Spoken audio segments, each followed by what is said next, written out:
இலங்கையில் இருந்து மதுரைக்கு வந்த விமானத்தில் கடத்தப்பட்ட ஆமை, பாம்பு, பல்லிகள் போன்ற விலங்குகளை மதுரை விமான நிலைய சுங்கத்துறை நுண்ணறிவு பிரிவினர் பறிமுதல் செய்தனர்.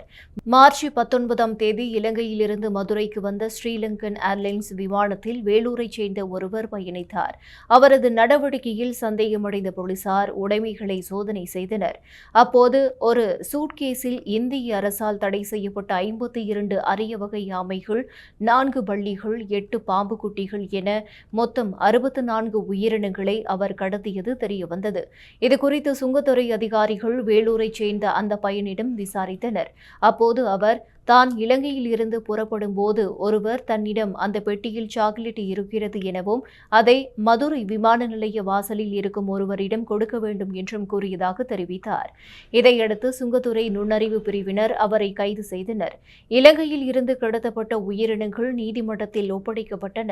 சில நாட்களுக்கு முன்னர் இந்தோனேசியாவில் இருந்து சென்னை விமான நிலையத்திற்கு வெளிநாட்டு வகை குரங்குகள், பல்லிகள் போன்றவை கடத்தி வரப்பட்டன. சமீப காலமாக வெளிநாட்டு விலங்குகள் இந்தியாவுக்கு கடத்தப்படுவது அதிகரித்திருக்கும் நிலையில் இதை கட்டுப்படுத்த நடவடிக்கை எடுக்க வேண்டும் என விலங்கு நல ஆர்வலர்கள் கோரிக்கை விடுத்துள்ளனர்.